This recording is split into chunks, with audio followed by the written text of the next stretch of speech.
कहानी की शुरुआत होती है और हम देखते हैं कि बहुत सारे गॉड्स की मीटिंग चल रही होती है, जहां पर एक गॉड को चुना जाने वाला था जो कि दूसरी दुनिया से एक हीरो को समन करेगा और डीमन लॉर्ड को हराकर पूरी दुनिया को बचाएगा। और इस काम के लिए क्रिस्टीना नाम की गॉड को समन किया जाता है, जो कि इस काम के लिए बहुत ज़्यादा ही खुश होती है। लेकिन बाद में उसे पता चलता है कि ये जो मिशन है वो उसकी औकात से कई ज़्यादा ही ऊपर है, तो वो भागकर वापस से अपने घर आ जाती है और बहुत ज़्यादा ही घबरा रही होती है। वैसे तो क्रिस्टीना ने अपनी लाइफ टाइम में 5 वर्ल्ड को बचाया है, लेकिन ये जो मिशन है वो बहुत ज़्यादा ही हाई लेवल का है, जिसे लेने के लिए बाकी सारे गॉड्स ने मना कर दिया था। इसीलिए सभी गॉड्स ने क्रिस्टीना को फंसा दिया। अब भैया क्रिस्टीना कर भी क्या सकती थी, तो वो एक हीरो को समन करने के लिए लग जाती है और बहुत सारे स्टैक्स को देखने लगती है दूसरी दुनिया के हीरोज के। तभी उसे एक बंदे का स्टेटस दिखता है जिसका लेवल तो 1 होता है, लेकिन उसके जो स्टैक्स होते हैं वो बहुत ज्यादा ही अच्छे होते हैं। तो क्रिस्टीना तुरंत ही उस बंदे को समन कर लेती है। उस बंदे का नाम सया होता है, जो कि दिखने में बहुत ज्यादा ही हैंडसम होता है, जिसे देखकर क्रिस्टीना उसके ऊपर फिदा हो जाती है और उसके साथ कुछ हसीन पल इमेजिन करने लगती है। फिर क्रिस्टीना अपनी इमेजिनेशन से निकलती है और सया को बताती है कि तुम्हें यहाँ पर एक हीरो के तौर पर समन किया गया है, तुम्हें डीमन को हराना है और इस पूरी दुनिया को बचाना है। जिसे सुनकर वो इस पर भाव नहीं देता है और यहाँ पर सया एक नंबर का खड़ूस बंदा होता है। वो उससे कहता है कि आखिर मैं पूरी दुनिया को क्यों बचाऊं, और वैसे भी तुमने मुझसे बिना पूछे मुझे यहाँ पर क्यों बुलाया है। और ये सुनकर हमारी बंदी बहुत ज्यादा गुस्से में आ जाती है, लेकिन वो उससे कहती है कि हमें तुम्हारी जरूरत है। जिस पर वो कहता है तुम गॉड हो ना, तुम ही डीमन लॉर्ड को हरा दो। जिस पर क्रिस्टीना कहती है कि हम ऐसा नहीं कर सकते हैं, हम ह्यूमंस के बीच में इंटरफेयर नहीं कर सकते हैं, तभी हमने तुम्हें समन किया है उनको बचाने के लिए। जिस पर वो कहता है कि अच्छा कुछ ऐसा है। तभी क्रिस्टीना कहती है कि चलो जल्दी से हमें ह्यूमन वर्ल्ड चलना होगा डीमंस को हराने के लिए। जिस पर सया कहता है कि मैं अभी नहीं जा सकता हूँ, जब तक मेरी तैयारी पूरी नहीं हो जाती मैं यहाँ से 1 इंच भी नहीं हिलूंगा। और ये कहकर वो वहीं पर अपने कपड़े उतार कर पुसम्स करने लग जाता है। ये देखकर क्रिस्टीना भाई बहुत ज्यादा गुस्से में आ जाती है, लेकिन वो कर भी क्या सकती थी। फिर वो अपनी दोस्त के पास जाती है थोड़ा सॉल्यूशन लेने के लिए अपनी प्रॉब्लम का, जिस पर वो बताती है कि तुमने उसके साथ कुछ अच्छा व्यवहार किया था, मतलब कुछ ट्रीट दिया हो, कुछ कोल्ड ड्रिंक सोना चांदी। जिस पर वो कहती है कि हाँ यार मैंने ऐसा कुछ नहीं किया। जब वो आया तुरंत ही मैंने उससे कहा कि चलो ह्यूमन वर्ल्ड चलते हैं, डीमन को हराना है। जिस पर वो कहती है यही तुम्हारी गलती है, जाओ उसको थोड़ा अच्छे से ट्रीट करो जिससे कि वो तुम्हारी बात मानेगा। तो क्रिस्टीना ऐसा ही करती है और सया के खाने के लिए कुछ राइस बॉल ले जाती है, लेकिन सया उससे कहता है कि आखिर मैं तुम पर कैसे विश्वास कर लूं कि तुमने इस राइस बॉल में कुछ मिलाया नहीं होगा। जिस पर वो कहते हैं कि ठीक है मैं तुम्हें खा कर दिखाती हूँ। और फिर वो उस राइस बॉल को खाती है, जिसे खाकर सया को विश्वास हो जाता है। फिर यहाँ पर क्रिस्टीना सया के लिए बेड और कुछ बेसिक इक्विपमेंट छोड़ के जाती है, जिससे वो कंफर्टेबल यहाँ पर रह सके। और वो उसे एक अलार्म क्लॉक भी देती है और कहती है कि जब तुम्हारी ट्रेनिंग पूरी हो जाए तब तुम इसका इस्तेमाल कर मुझे बुला सकते हो। तो सया उसे पूरे 1 हफ्ते बाद बुलाता है। उसके रूम में पहुंचने पर क्रिस्टीना देखती है कि सया की ट्रेनिंग पूरी हो चुकी है, तो वो सया से कहती है कि जल्दी से अपना स्टेटस दिखाओ। सया उसे अपना स्टेटस दिखाता है, जिसे देखकर वो काफी ज्यादा ही हैरान हो जाती है, क्योंकि सया ने 1 हफ्ते में सिर्फ घर में बैठे बैठे 15 लेवल कर लिया होता है, जो देखकर वो काफी ज्यादा ही शॉक होती है। फिर वो उसे जबरदस्ती ह्यूमन वर्ल्ड में ले जाती है ट्रेनिंग कराने के लिए। वहीं एक टाउन में उन्हें एक नीना नाम की लड़की मिलती है, जो कि क्रिस्टीना की काफी ज्यादा ही तारीफ करती है। यहाँ पर वो सया की भी तारीफ करती है, लेकिन वो उस पर ज्यादा ध्यान नहीं देता है। जिसके बाद सया एक आर्मर शॉप में जाता है अपने लिए कुछ आर्मर खरीदने के लिए, और वो वहाँ पर कुछ मेडिकल हर्ब्स भी खरीदता है, जिसे देखकर क्रिस्टीना उस पर बहुत ज्यादा चिल्लाती है और उससे कहती है कि तुमने अपना सारा पैसा इन सब चीजों में खर्च कर दिया है, आगे तुम क्या करोगे। जिस पर हमारा बंदा ज्यादा ध्यान नहीं देता है, क्योंकि आपको पता ही है कि वो एक नंबर का सिग्मा है। तभी नीना वापस से उसके पास आती है और उसे एक लकी चार्म देती है, जिसे कि हमारा बंदा रख लेता है। इतना तो भाई निर्दयी नहीं हो सकता है कोई। उसके बाद क्रिस्टीना उसे एक जगह पर ले जाती है जहाँ पर लो लेवल के मॉन्स्टर अक्सर घूमा करते हैं, लेकिन हमारा बंदा एक स्लाइम को देखकर डर कर छुप जाता है और कहता है कि शायद ये खतरा हो सकता है। लेकिन क्रिस्टीना उससे कहती है कि ये एक लो लेवल का मॉन्स्टर है, तुम इसे आराम से मार सकते हो। लेकिन हमारा बंदा उसे मारने के लिए भी अपने सबसे पावरफुल अटैक का यूज करता है और भाई उसकी हस्ती मिटा देता है। लेकिन सया इतने में भी शांत नहीं होता है, वो उसी जगह पर और ज्यादा ही ताकतवर अटैक करता है, जिसे देखकर क्रिस्टीना उससे कहती है कि ये क्या कर रहे हो। जिस पर वो कहता है कि तुम शांत रहो, मैं यार ज्यादा रिस्क नहीं उठाना चाहता हूँ। और ये कहकर वो वहां पर और ज्यादा ही अटैक करने लग जाता है। लेकिन तभी क्रिस्टीना को एक डार्क ऑरा महसूस होता है और वो देखती है कि वहां पर डीमन लॉर्ड के 4 जनरल में से एक माकिमा आ चुकी है, जो कि उसे देखकर एक बहुत खतरनाक ईवल स्माइल देती है। माकिमा उनसे कहती है कि मुझे पता थी कि तुम लोग यहीं पर होगे। हमारे लॉर्ड को पता चल गया था कि किसी गॉड ने उन्हें मारने के लिए एक हीरो को समन किया है, इसीलिए उन्होंने मुझे भेजा है उस हीरो को मारने के लिए, और मैं यहाँ से किसी को भी जिंदा नहीं छोड़ूंगी। ये सुनकर क्रिस्टीना थोड़ी शॉक हो जाती है और जल्दी से माकिमा के स्टैक्स देखने लगती है, जो कि भाई बहुत ज्यादा ही होते हैं। तो वो सया से कहती है कि जल्दी से हमें यहाँ से भागना होगा, लेकिन वो देखती है कि सया तो भाई पहले ही से भाग चुका है। तो वो सया से कहती है कि तुम ऐसा कैसे कर सकते हो, और ये कहते हुए वो सया के पीछे भागने लग जाती है। और यहाँ पर वो जो माकिमा होती है वो भी उन्हें पकड़ने के लिए भाग रही होती है। तो सया कुछ बम उसके ऊपर फेंकता है, लेकिन वो सारे बम क्रिस्टीना के ऊपर गिरने लगते हैं।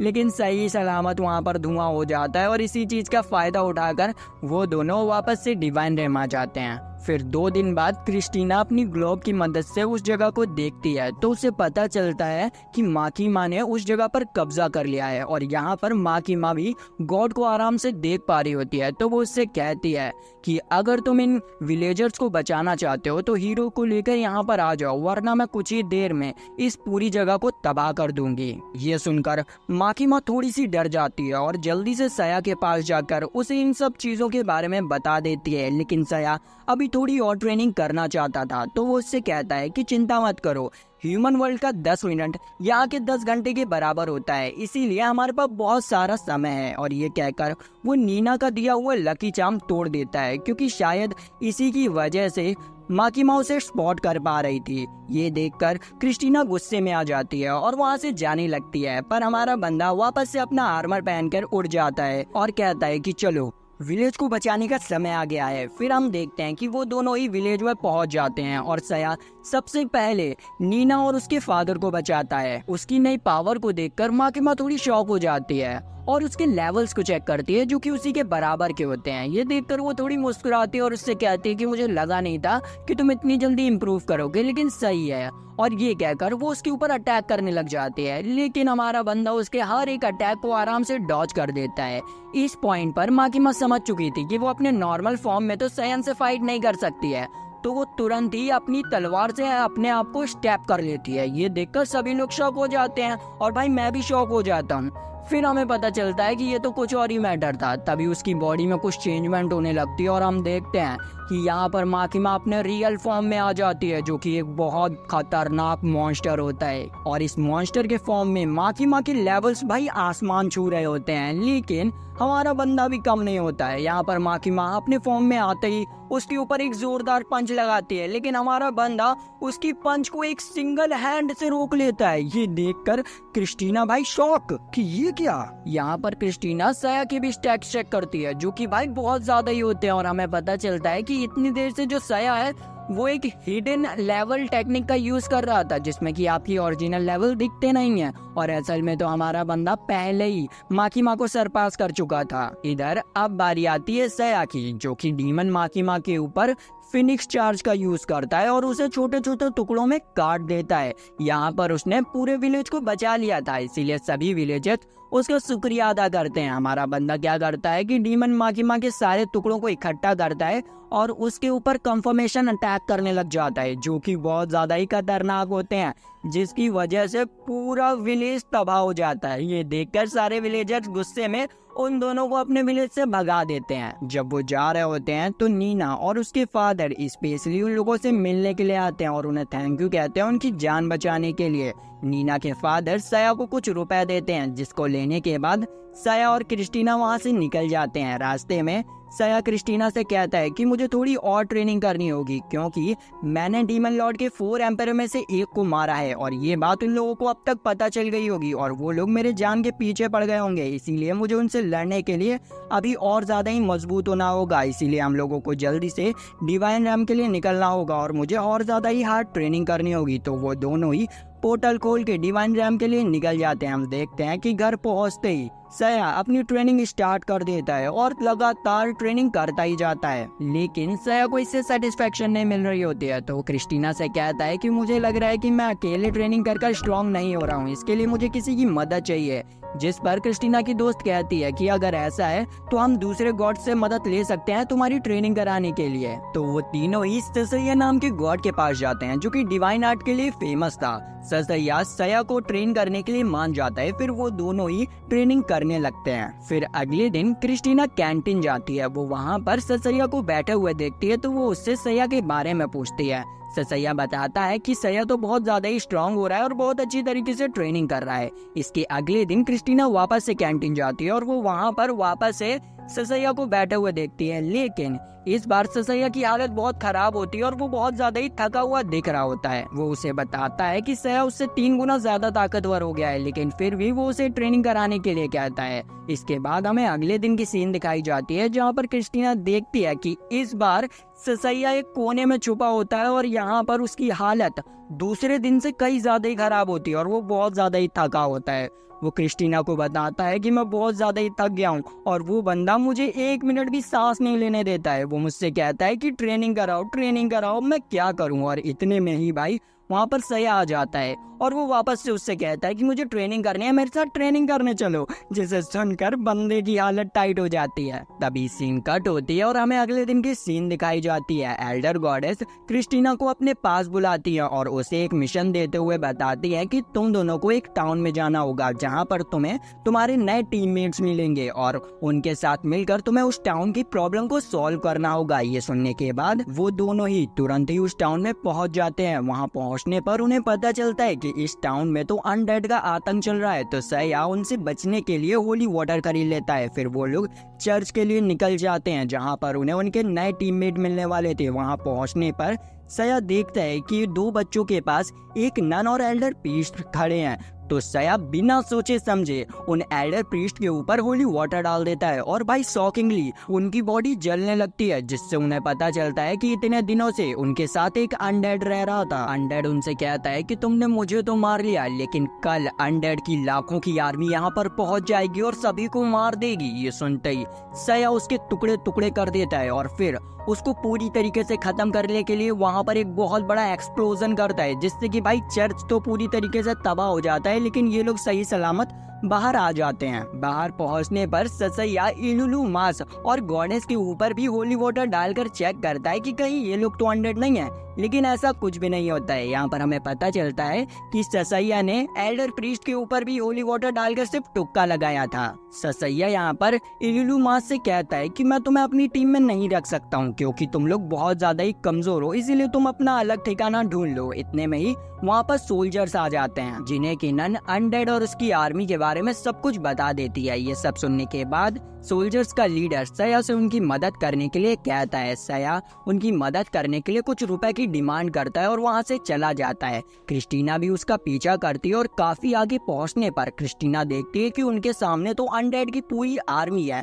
तो हमारा बंदा उस पूरी आर्मी को खत्म करने के लिए उनके ऊपर एक बहुत खतरनाक अटैक करता है, जिससे कि वो पूरी आर्मी खत्म हो जाती है। फिर टाउन पहुंचने पर सिट्रा को इलुलु से पता चलता है कि किसी ने मास को किडनैप कर लिया है, तो वो ये बात बताने के लिए सया के पास जाती है। पर इतने में ही उनके पास एक पार्सल आता है, जिसमें कि एक बहुत बड़ा मिरर होता है। वो जैसे ही मिरर के सामने खड़े होते हैं, उस मिरर में उन्हें डीमन लॉर्ड के 4 एम्पायर में से एक एम्पायर दिखता है, जिसने की मास को किडनैप कर लिया होता है और वो उसे टॉर्चर कर रहा होता है। ये देखकर सया गुस्से में आ जाता है और उस मिरर के ऊपर अपनी तलवार से अटैक करता है, पर वो अटैक डायरेक्ट डीमन के लगता है। ये देखकर डीमन बहुत ज्यादा हैरान हो जाता है।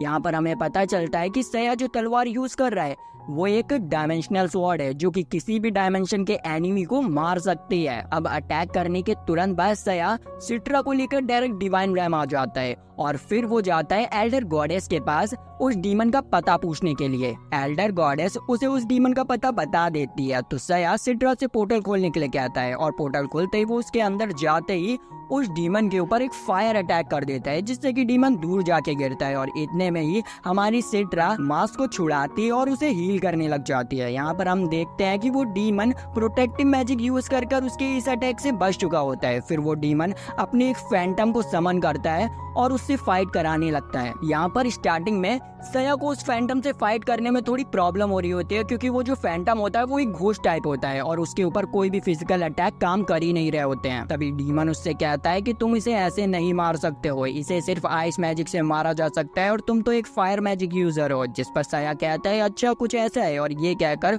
वो फैंटम को एक जोरदार पंच मारता है। हम देखते हैं कि उसके पंच से फैंटम जमने लग जाता है। ये देखकर डीमन भी बहुत ज्यादा ही शॉक रह जाता है। यहाँ पर हमें पता चलता है कि हमारा बंदा एक एलिमेंटल ब्रेसलेट का यूज कर रहा होता है, जो कि उसने सिट्रा के बालों से बनाया होता है। उस ब्रेसलेट से वो फैंटम पूरी तरीके से जम जाता है, जिसे कि वो आखिरी में मार देता है। अब यहाँ पर डीमन का खेल खत्म हो चुका होता है, तो सिट्रा इलुलु मास्क को लेकर वहाँ से निकल जाती है और हमारे बंदे के हवाले उस डीमन को छोड़ देती है। जिसके बाद हम देखते हैं कि मास्क को होश आ जाता है और सया उन दोनों को अपनी टीम में रखने के लिए मान जाता है। तो मास उसे बताता है कि लेजेंड्स के मुताबिक हम दोनों तुम्हारी मदद करेंगे डीमन लॉर्ड को हराने में, इसीलिए मैं तुम्हें एक ऐसे वेपन के बारे में बताना चाहता हूँ जो कि तुम्हारी मदद करेगा डीमन लॉर्ड को खत्म करने के लिए, और वो वेपन ड्रैगन वैली में मिलेगा। तो हमें जल्द से जल्द ड्रैगन वैली के लिए निकलना चाहिए। जिस पर सया कहता है कि हम ऐसे नहीं जा सकते हैं, हमें सबसे पहले ट्रेनिंग करनी होगी। तो वो लोग वापस हेवन आ जाते हैं और सया सबसे पहले मास की ट्रेनिंग के लिए सया के पास जाता है और उससे इसकी ट्रेनिंग की रिक्वेस्ट करने लगता है। तो वो मान जाता है। फिर वो लोग इलुलु को एक फायर गॉडेस के पास छोड़ देते हैं ट्रेनिंग के लिए। जिसके बाद वो लोग वापस से घर जा रहे होते हैं, तभी क्रिस्टा एक वेलकरी नाम की गॉडेस से टकरा जाती है, जो कि बहुत ज्यादा ही खतरनाक और गुस्से वाली होती है। जिसके एटीट्यूड देखकर हमारा बंदा उससे ट्रेनिंग के लिए पूछ लेता है कि क्या तुम मुझे ट्रेन करोगी। जिस पर वो भड़क जाती है और उसका कॉलर पकड़ के कहती है कि मैं किसी इंसान को ट्रेन नहीं करती हूँ, तुम लोग बहुत ज्यादा ही कमजोर होते हो।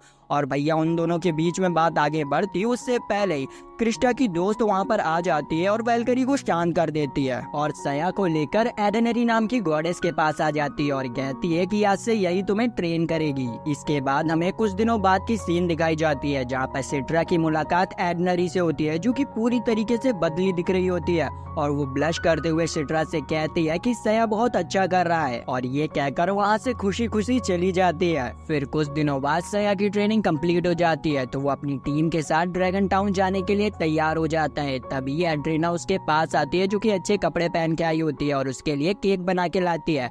वो सया से कहती है कि मैं भी तुम्हारे साथ मिशन पे चलना चाहती हूँ और तुम्हारे साथ रहना चाहती हूँ, लेकिन हमारा बंदा उसे साफ मना कर देता है क्योंकि वो सिग्मा है। और ये सुनकर भाई एडनेरा बहुत ज्यादा ही गुस्से में आ जाती है और वहाँ पर तबाही मचाने लगती है, लेकिन हमारा बंदा तुरंत अपनी पूरी टीम को उठाता है और होटल से निकल जाता है अर्थ की तरफ। वहाँ पहुँचने पर वो लोग अपनी जर्नी स्टार्ट कर देते हैं ड्रैगन वैली के लिए। रास्ते में उन्हें जितने भी मॉन्स्टर्स और डीमन मिलते हैं उन्हें वो खत्म करते जाते हैं और अपनी जर्नी को कंटिन्यू करते हैं। तभी उनके सामने एक बहुत बड़ी केव आ जाती है, तो इलुलु मास उनसे कहते हैं कि हमें बस इस केव के अंदर जाना है और फिर हम ड्रैगन वैली तक पहुंच जाएंगे। तो उन दोनों के कहे अनुसार वो सभी लोग उस केव के अंदर जाते हैं। जैसे ही वो इस केव में पहुंचते हैं तो उन्हें एक बहुत बड़ा गेट मिलता है जिसमें ये कुछ सिंबल्स बने हुए होते हैं। मास बताता है कि इस डोर को सिर्फ हम ही दोनों खोल सकते हैं, पर सया उनकी एक भी नहीं सुनता है और उन्हें साइड कर उस डोर के ऊपर इन्फिनिटी स्वॉर्ड टेक्निक का यूज करता है, जिससे कि वो डोर टूट जाता है। ये देखकर वो सभी लोग बहुत ज्यादा ही हैरान हो जाते हैं। फिर वो लोग उस गेट के अंदर जाते हैं, जहाँ पर उन्हें एक टेलीपोर्टर दिखता है। वो जैसे ही उस टेलीपोर्टर के ऊपर खड़े होते हैं वो वैसे ही टेलीपोर्ट हो जाते हैं ड्रैगन वैली में। वहाँ पर उनकी मुलाकात एक ड्रैगन से होती है, जो कि उनका वेलकम करता है और फिर वो अपनी क्वीन लीवाई के पास उन्हें ले जाता है। लीवाई उन्हें बताती है कि अगर तुम्हें लेजेंडरी स्वॉर्ड चाहिए तो तुम्हें इलुलु का सैक्रिफाइस करना होगा, क्योंकि उसी की ब्लड की मदद से वो स्वॉर्ड प्योर होगी और कैपेबल होगी डीमन लॉर्ड को मारने के लिए। वो इनकी बात सुनकर इलुलु और मास दोनों ही डर जाते हैं, लेकिन इलुलु कहती है कि अगर पूरी दुनिया को बचाने के लिए मेरा सैक्रिफाइस करना जरूरी है तो मैं सैक्रिफाइस जरूर दूंगी। ये सुनकर सभी खुश हो जाते हैं और फिर इसी खुशी में एक छोटी सी पार्टी रखते हैं, जिसमें सभी लोग अच्छा सा खाना खा रहे होते हैं। लेकिन हमारी बंदी तो यार बहुत ज्यादा ही उदास बैठी होती है, क्योंकि वो थोड़ी देर में मरने वाली है और तुम लोग यार जश्न मना रहे हो। तभी कुछ बच्चे उन लोगों के लिए कुकी लेके आते हैं जिन्हें कि सब खा लेते हैं। थोड़ी देर में ही वो सेरेमनी स्टार्ट हो जाती है जिसमें कि इलुलु को सेक्रीफाइस किया जाने वाला था। इलुलु अपनी सेक्रीफाइस वाली स्पॉट पर जाने लगती है, लेकिन तभी वहाँ पर सया आ जाता है और उसे रोकते हुए कहता है कि तुम कहीं नहीं जाने वाली हो, तुम मेरी सर्वेंट और तुम्हारा काम है कि मेरे बैग को पकड़ना। अगर तुम चली जाओगी तो मेरा बैग कौन पकड़ेगा? और वैसे भी हम लोग उस डीमन को मारने का कोई और तरीका निकाल लेंगे, इसलिए तुम्हें सेक्रीफाइस करने की कोई भी जरूरत नहीं है। और अगर कोई ज्यादा फोर्स करता है तो हम उसे देख लेंगे। उसकी यह बात सुनते ही लीवाई अपने सभी सोल्जर से उन लोगों को पकड़ने के कहते हैं, पर यहाँ पर मास अपने ड्रैगन फॉर्म में आ जाता है और उन लोगों को अपने आप से छुड़ाकर इलुलु की तरफ भागता है। पर अचानक से उसकी बॉडी पैरालाइज हो जाती है और वो जमीन पे गिर जाते हैं। हम देखते हैं कि यहाँ पर सिट्रा भी जमीन पे गिर चुकी होती है। तभी लीवाई रिवील करती है कि उसने पार्टी के दौरान उनके सभी खाने में एक पैरालाइजेशन पोशन मिला दिया था, जिसकी वजह से वो सभी लोग अब पैरालाइज हो चुके हैं। उसे लगता है कि हमारा जो सया है वो भी पैरालाइज हो गया होगा, तो वो कुछ गार्ड्स को भेजती है उसे पकड़ने के लिए। लेकिन वो देखते हैं कि सया तो ठीक होता है। असल में सया ने पार्टी की कोई भी चीज खाई नहीं होती है, जिस वजह से वो अभी भी टिका होता है। वो उन सोल्जर्स को एक लात मारता है और वहां से नीचे गिरा देता है। ये देखकर लीवाई काफी ज्यादा ही गुस्से में आ जाती है और वो अपने सारे कपड़े उतार कर अपने रियल ड्रैगन फॉर्म में आ जाती है, जो कि बहुत ज्यादा ही खतरनाक होता है और उसका लेवल भी बहुत ज्यादा ही हाई होता है, जिससे कि उसकी पूरी बॉडी के ऊपर गोल्ड की एक हार्ड लेयर चढ़ जाती है, जिसे कि तोड़ने के लिए हमारा बंदा बहुत सारे अटैक्स करता है और भाई वो तोड़ नहीं पा रहा होता है। लेकिन असल में यहाँ पर तो उसका प्लान कुछ और ही होता है। वो असल में ड्रैगन को इस खाई से गिराना चाहता था और ऐसा होता भी है, लेकिन ये जो ड्रैगन होती है वो वापस से अपने रियल फॉर्म में आकर उड़ने लगती है। लेकिन हमारा बंदा उसके दोनों पंखों में छेद कर देता है, जिस वजह से वो ड्रैगन उस खाई में गिर जाती है और बहुत गंदी तरीके से मर जाती है। अब भाई एक ड्रैगन का सेक्रीफाइस हो चुका था, तो उस खाई में से एक तलवार निकलती है, जिससे कि सया पकड़ लेता है और सभी ड्रैगन से कहता है कि ये वही तलवार है जिसकी मदद से मैं डीमन लॉर्ड को हराऊंगा। ये सुनकर वो काफी ज्यादा ही खुश होते हैं, लेकिन सिट्रा को सया के ऊपर शक होता है और वो उससे कहती है कि मैं गॉडेस हूँ और मुझे पता है कि ये वो तलवार नहीं है जिससे कि डीमन लॉर्ड को मारा जा सकता है। जिस पर वो बताता है कि हाँ, ये वो तलवार नहीं है, असल में मैंने इलुलु को बचाने के लिए ये सब किया था। मैंने पहले ही अपनी तलवार को खाई में डाल दिया था, फिर अपनी पावर से इस तलवार को अपने पास बुलाया, जिससे कि इन ड्रैगन्स को भी मुझ पे विश्वास हो गया और हमारी इलुलु भी बच गई। इसके बाद वो लोग ड्रैगन वैली से बाहर आ जाते हैं। बाहर पहुंचते ही वो देखते हैं कि उनके सामने बहुत सारे सोल्जर्स खड़े हैं, जो उन्हें बताता है कि हमारे कैपिटल रोजारियो की आर्मी और डीमन आर्मी के बीच में फाइट चल रही है, इसीलिए हम चाहते हैं कि आप हमारी मदद करें ताकि हम इस फाइट को जीत सकें। जिस पर सया मान जाता है। इधर हम बैटलफील्ड की सीन देखते हैं, जहाँ पर आसमान में बहुत सारे डीमंस होते हैं जो कि भाई रॉयल नाइट से फाइट कर रहे होते हैं, लेकिन उन डीमंस की तादाद इतनी ज़्यादा होती है कि वो एक एक कर कर सारे नाइट्स को मारते जाते हैं। तभी वहाँ पर हमारा सया भी आ जाता है, जो कि भाई छुप कर ये सब देख रहा होता है। तभी उसकी नज़र उन डीमंस के लीडर पे पड़ती है, जो कि भाई कीड़े जैसा दिख रहा होता है और भाई उसका नाम होता है बिलबक्स। उसका लेवल 76 होता है, जो देखकर हमारा बंदा समझ चुका था कि वो इस समय तो इस डीमन के लीडर से फाइट नहीं कर सकता है। तो वो सबसे पहले इस फाइट को रोकता है और उनसे कहता है कि अभी हमें होल्ड बैक कर लेना चाहिए। जिसके बाद हमें किंगडम की सीन दिखाई जाती है, जहां पर हमारे बंदे ने एक मीटिंग बैठाई होती है। वो यहाँ पर उनके लीडर से कहता है कि मैंने देखा कि वो लोग कितने ज़्यादा ही ताकतवर है, इसीलिए मुझे उनसे फाइट करने के लिए ट्रेनिंग की ज़रूरत होगी। जिस पर वो लड़की अचानक से गुस्सा हो जाती है और वो कहती है कि तुम्हें क्या पता उन डीमंस ने हमारी आर्मी के कितने ज़्यादा लोगों को मारा है, तुम तो कायरों की तरह वहाँ पर छुप कर सिर्फ बैठे हुए थे। जिस पर हमारा बंदा गुस्सा हो जाता है और वो कहता है कि इन सब का दोष मुझ पर मत दो, तुम वैसे भी बिना कोई स्ट्रेटजी और प्लानिंग के वहाँ पर चले गए। एक तरह से देखा जाए तो तुम लोग काफ़ी ज़्यादा ही कमज़ोर हो। ये सुनकर वो जो लड़की होती है वो काफ़ी ज़्यादा ही गुस्से में आ जाती है और वो हमारे बंदे को मारने के लिए आगे बढ़ती है, लेकिन हमारा बंदा उसे एक ही चाटे में ढेर कर देता है और उसके दोनों गालों को टमाटर की तरह लाल कर देता है। जिसके बाद वो लोग वापस से डिवाइन रैम आ जाते हैं, जहाँ पर क्रिस्टीना सबसे पहले सया को गॉड ऑफ आर्चरी के पास ले जाती है, जो कि आज से उसे ट्रेनिंग कराने वाली थी। हमारा बंदा भी ट्रेनिंग में लग जाता है, तो क्रिस्टीना अपनी दोस्त के पास आ जाती है, जो कि उन लोगों को एक बैड न्यूज़ बताती है कि एडेनेला पूरी तरीके से पागल हो चुकी है और वो अब सया को बिल्कुल भी छोड़ने वाली नहीं है। ये सुनकर हमारी क्रिस्टीना डायरेक्ट एडलेना के पास जाती है उसका हालचाल पूछने के लिए, लेकिन वो जैसे ही वहाँ पर पहुँचती है तो वो देखती है कि सही में एटलेना की तो हालत बहुत ज़्यादा ही गंदी हो चुकी है, वो पूरी तरीके से एक भूतनी की तरह लगने लगी है। ये देखकर वो डर जाती है और अपनी जान बचाने के लिए उससे झूठ बोल देती है कि सया अभी भी अर्थ से वापस नहीं आया है, और फिर वो डायरेक्ट इस बारे में बताने के लिए सया के पास जाती है। लेकिन उसका पीछा करते करते एडलेना भी सया के पास पहुंच जाती है। ये देखकर क्रिस्टीना तो काफी ज्यादा ही डर जाती है, लेकिन हमारा बंदा आराम से एडलेना के सर पे सोहराता है। जैसे ही वो सोहराता है तो एडलेना वापस से पहले जैसी हो जाती है और वो उससे कहती है कि मैंने तुम्हें काफी ज्यादा ही मिस किया, जिस पर सया भी कहता है कि हाँ मैंने भी तुम्हें मिस किया। जिसके बाद हम अगले दिन की सीन देखते हैं जहाँ पर इलुलुमास अपनी ड्रैगन पावर्स को अच्छी तरीके से यूज कर पा रहे थे, क्योंकि आन्या ने उनके पावर्स के ऊपर जो सील लगी थी उसे हटा दिया था। यहाँ पर आन्या को पता चलता है कि सया गॉड ऑफ आर्चरी से ट्रेनिंग ले रहा है, तो वो क्रिस्टीना के ऊपर चिल्लाने लगती है और उससे कहती है कि तुम्हें पता है कि वो गॉड कितनी ज्यादा ही खतरनाक है, उसने पहले बहुत सारे समन हुए हीरोज को मार दिया था। ये सुनकर क्रिस्टीना काफी ज्यादा ही डर जाती है और वो सया को बचाने के लिए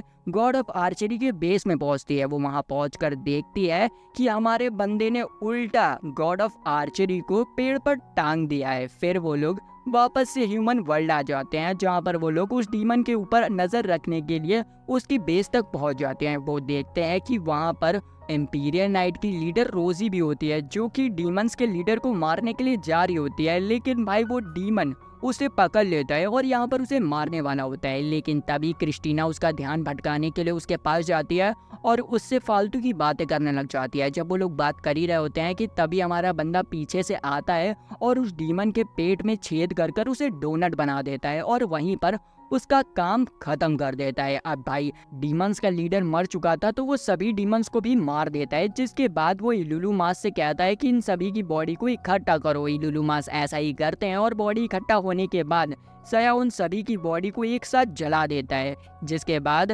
रोजी उन सभी को थैंक यू कहती है उनकी मदद करने के लिए, और सया को एक लेजेंडरी आर्मर के बारे में बताती है जो कि उनकी मदद करेगा डीमन लॉर्ड से फाइट करने में। वो कहती है कि ये आर्मर तुम्हें पास ही के विलेज में मिल जाएगा। तो वो लोग उस विलेज पे पहुंच जाते हैं। वहां पहुंचने पर वो देखते हैं कि पूरा विलेज पूरी तरीके से तबाह हो चुका है, और ये सब करने वाला और कोई नहीं डीमन लॉर्ड के 4 जनरल में से एक होता है, जिसके पास एक बहुत खतरनाक मॉन्स्टर होता है जो कि अपने मुंह से वही लेजेंडरी आर्मर को निकालता है जो कि पूरी तरीके से बेकार हो चुका था। वो जनरल अपने आप को सेक्रीफाइस कर कर एक खतरनाक स्पिरिट को समन करता है। सया उसके ऊपर अटैक करता है और उसे 2 टुकड़ों में काट देता है, जो देखकर सभी लोग काफी ज्यादा ही खुश होते हैं। लेकिन वो अपने दूसरे टुकड़े को भी वापस से रीजनरेट कर लेता है और फिर वो दोनों ही मर्ज हो जाते हैं। ये देखकर सया समझ जाता है कि ये इससे यहाँ तो फाइट नहीं कर सकता है, तो वो जल्दी से डिवाइन रेल्म का पोर्टल खोलता है और वहां पर पहुंच जाता है। लेकिन वो स्पिरिट इतनी ज्यादा ही ताकतवर होती है कि वो अपना एक पोर्टल खोलकर उनके पीछे डिवाइन रेल्म तक पहुंच जाती है। उस स्पिरिट को हराने के लिए वहां पर 3 गॉडेस आ जाते हैं जो कि उनसे फाइट करने लगते हैं, लेकिन वो स्पिरिट उन्हें भी एक ही झटके में हरा देता है। यहाँ पर वो सया के पीछे पड़ जाता है और सया भागते भागते वेलकरी के घर तक पहुंच जाता है, जो कि भाई पेंटिंग कर रही होती है। उसे देखते ही सया के दिमाग में एक आइडिया आता है और वो वेलकरी के सामने खड़ा हो जाता है, और जैसे ही वो स्पिरिट उसके ऊपर अटैक करती है वैसे ही वो सामने से ही काफी ज्यादा ही गुस्से में आ जाती है और हमारे बंदे का प्लान सक्सेसफुल हो जाता है। यहाँ पर वेलकरी उस स्पिरिट से फाइट करने लग जाती है और उस स्पिरिट को हराने के लिए वो अपना सबसे ताकतवर मूव का इस्तेमाल करती है, जो कि होता है द गेट ऑफ हेल। इसका इस्तेमाल कर कर वो उसे हेल के गेट में ट्रैप कर लेती है। यहाँ पर इस टेक्निक को यूज करने की वजह से वेलकरी की भी हालत बहुत ज्यादा ही खराब हो जाती है और वो यहाँ पर क्रिस्टीना से कहती है कि अगर मेरी जगह ये टेक्निक का यूज कोई इंसान करता तो वो मर जाता। अब भैया उसकी इतनी ज्यादा ही ताकत को देखकर हमारा बंदा काफी ज्यादा ही इम्प्रेस हो जाता है और वेलकरी से कहता है कि क्या तुम मुझे ट्रेन करोगी। इस बार भाई वेलकरी मान जाती है, जिसके बाद उन लोगों की ट्रेनिंग स्टार्ट हो जाती है। वहीं हम अगले दिन की सीन देखते हैं जहाँ पर सुप्रीम गॉडेस हमारी क्रिस्टीना को बुलाती हैं और उसे बताते हैं कि बहुत जल्दी कैपिटल ऑफ रोजारियो में 4th जनरल काइजर अपनी आर्मी को लेकर अटैक करने वाला है, तुम लोगों को मिलकर उसे रोकना होगा। ये बात सुनकर हमारी बंदी तुरंत ही सया के पास जाती है इस इंफॉर्मेशन के बारे में बताने के लिए। लेकिन जैसे ही वो वेलकरी के हेडक्वार्टर में पहुंचती है तो वो देखती है कि यहाँ पर तो भाई अलग ही ट्रेनिंग चल रही है, जिसे देखकर ये लोग काफी ज्यादा ही हैरान होते हैं। और इलुलुमास तो इस बढ़िया वाली ट्रेनिंग को देखकर सोचते हैं कि यार मुझे भी फ्यूचर में ऐसी ही ट्रेनिंग करनी है। यहाँ पर क्रिस्टीना सया सया को काइजर की आर्मी के बारे में सब कुछ बता देती है, जो सुनते ही हमारा बंदा तुरंत ही अपने आर्मर पहनता है और रोजेलिया सिटी पहुंच जाता है, जहां पर बहुत बड़ी आर्मी आई होती है काइजर की आर्मी से फाइट करने के लिए। इतने में ही वहां पर काइजर भी आ जाता है, जो कि बहुत ज्यादा ही खतरनाक होता है। तभी वहां पर रोजेलिया सिटी का किंग आ जाता है, जो कि अपने एक ही अटैक से काइजर के टुकड़े टुकड़े कर देते हैं। ये देखकर सभी लोग काफी ज्यादा ही हैरान हो जाते हैं। सया उनसे पूछता है कि बताइए आपकी कपकपाती हुई हड्डियों के पीछे की ताकत का राज क्या है, जिस पर वो बोलता है कि तुम्हें बस हिनाटा के दूध की बनी हुई चाय पीनी होगी। माँ खराब हो जाएगा, मैं माँ अम्मा बहन पे आ जाऊंगा, मैं इनकी इनकी अम्मा बहन पे आ जाऊंगा। सॉरी नारुतो भाई, मैं मजाक कर रहा था, मजाक कर रहा था। ऐसा कुछ नहीं भाई, मजाक से हटके उसके ये पूछते ही अचानक से किंग के सीने में दर्द होने लगता है और वो एक छोटे से बच्चे में बदल जाते हैं। ये देखकर क्रिस्टीना सोचती है कि अभी ये क्या हो गया, अकेला मूंगफली बन गया। यहाँ पर सभी लोग उसकी हालत को देखकर काफी ज्यादा हैरानी होते हैं कि तभी वहाँ पर रोजेली आ जाती है और हमें पता चलता है कि रोजेली किंग की बेटी है। रोजेली सबको बताती है कि असल में मेरे फादर को डीमन किंग ने कर्ज दिया था, जिस वजह से उनकी उम्र टाइम टू टाइम कम होती रहती है। जिसके बाद हम देखते हैं कि वो लोग सभी कासल के अंदर आ जाते हैं, जहाँ पर रोजेली बताती है कि मेरे फादर 30 सालों से डीमन किंग की आर्मी से लड़ रहे हैं और एक बार तो वो खुद डीमन लॉर्ड से लड़ने के लिए भी गए थे। हम देखते हैं कि यहाँ पर किंग वापस से ठीक हो जाते हैं एंटीडोट पीने के बाद। तभी अचानक से कुछ सैनिक आते हैं और बताते हैं कि डीमन लॉर्ड की आर्मी ने वापस से अटैक कर दिया है, जो सुनकर इलुलु मास्क के साथ सया निकल जाता है उनसे फाइट करने के लिए। लेकिन क्रिस्टीना नहीं जाती है, क्योंकि किंग को उससे कुछ इम्पोर्टेंट बात करनी थी। यहाँ पर हम देखते हैं कि वो दोनों ही यहाँ पर अकेले होते हैं। किंग उससे कहते हैं कि तुम्हें तो पता ही होगा कि गॉड्स इमोर्टल होते हैं, उन्हें मारा नहीं जा सकता है क्योंकि उनकी सोल डिवाइन रेल्म में कैद होती है। लेकिन डीमन लॉर्ड ने एक ऐसा वेपन बनाया था जिसकी मदद से किसी भी गॉड को मारा जा सकता है। उसकी बातों को सुनकर क्रिस्टीना को तो कुछ समझ ही नहीं आ रहा होता है कि आखिर ये कहना क्या चाहता है। तभी किंग उस वेपन को बाहर निकाल लेते हैं और कहते हैं कि यही वो वेपन है। और फिर हमें पता चलता है कि जब वो डीमन लॉर्ड से फाइट करने गए थे तब वो हार गए थे और अपनी जान को बचाने के लिए किंग ने डीमन लॉर्ड से हाथ मिला लिया। यहाँ पर किंग कहता है कि क्रिस्टीना अब तुम मरोगी और फिर मैं दुनिया का सबसे ताकतवर इंसान हो जाऊंगा। और ये कहकर वो क्रिस्टीना के ऊपर अटैक कर देते हैं। लेकिन सही समय पर वहाँ पर हमारा सया आ जाता है, जो कि क्रिस्टीना को बचा लेता है। किंग यहाँ पर एक ताकत की गोली निकालता है और खा लेता है, जिससे कि भाई वो वापस से जवान और ताकतवर हो जाता है। सया यहाँ पर उसके ऊपर काफी ज्यादा अटैक करने की कोशिश करता है, लेकिन एक भी अटैक उसकी बॉडी को टच ही नहीं कर रहा होता है। फिर इन दोनों के बीच में घमासान युद्ध होने लगता है, जिसमें किंग हमारे सया का एक हाथ काट देता है, लेकिन उल्टा उसका भी हाथ हमारे सया ने काट दिया था। सया यहाँ पर अपने एक ही हाथ से फायर मैजिक करता है और किंग का खेल खत्म कर देता है। यहाँ पर किंग वापस से अपने ओल्ड वर्जन में आ जाते हैं और मरने लग जाते हैं। इतने में ही वहाँ पर रोजी भी आ जाती है, जिसे कि अपने फादर की सारी सच्चाई पता चल जाती है, तो वो काफी ज्यादा ही दुखी होती है। लेकिन अपने जीवन के आखिरी मिनटों में किंग अपनी बेटी से माफी मांगता है, जिस पर उसकी बेटी माफ भी कर देती है। और इसी के साथ किंग का यहीं पर चैप्टर क्लोज हो जाता है। जिसके बाद हम देखते हैं कि हमारा बंदा काफी ज्यादा ही इंजर्ड हो चुका था, तो क्रिस्टीना उसे हील कर देती है और वो आराम से बेड पर लेटा होता है। थोड़ी ही देर में वो वापस से ठीक हो जाता है और उनसे कहता है कि मैं अभी थोड़ी देर और रेस्ट करूंगा, तुम चाहो तो सिटी में घूम सकते हो। तो इलुलु मास को लेकर हमारी क्रिस्टीना पूरी सिटी में घूमने लगती है और नई नई चीजों को एक्सप्लोर करती है। जब वो शाम को घर वापस आते हैं तो वो देखते हैं कि सया बेड पर है ही नहीं। ये देखकर क्रिस्टीना काफी ज्यादा ही कंफ्यूज हो जाती है, तो वो इसके बारे में पूछने के लिए सुप्रीम गॉडेस के पास जाती है। लेकिन सुप्रीम गॉडेस उसे एक अलग सी डायमेंशन में ले जाती हैं, जहाँ पर एक बहुत बड़ा पेड़ खड़ा था। वो बताती हैं कि इस पेड़ में डिवाइन रैम के सभी गॉड्स की सोल रखी जाती है। वो यहाँ पर उसे एक बहुत बड़ी सच्चाई बताती हैं। वो बताती हैं कि सया अकेले ही डीमन लॉर्ड से लड़ने के लिए चला गया है। ये सुनकर वो काफी ज्यादा ही शॉक हो जाती हैं। तो वो बताती हैं कि तुम पहले भी सया को हीरो के तौर पर समन कर चुकी हो, लेकिन उस समय फाइट के दौरान उसने अपने सारे दोस्तों को खो दिया और मिशन को भी फेल कर दिया। फिर हमें सया के पास्ट लाइफ की सीन दिखाई जाती है, जहाँ पर सया अपने दोस्तों के साथ मिलकर बहुत सारे डीमंस को हराता है, लेकिन इस समय उसकी पर्सनालिटी बहुत ज़्यादा ही चेंज होती है। वो हर फाइट में बिना सोचे समझे कूद जाया करता था और अपनी टीम को मुसीबत में डाल दिया करता था। एक दिन सया की दोस्त टियाना उससे कहती है कि हमें सेज विलेज चलना चाहिए ताकि हमें डीमन लॉर्ड की कमजोरी के बारे में पता चल सके, लेकिन सया उसकी एक बात भी नहीं सुनता है और अकेले ही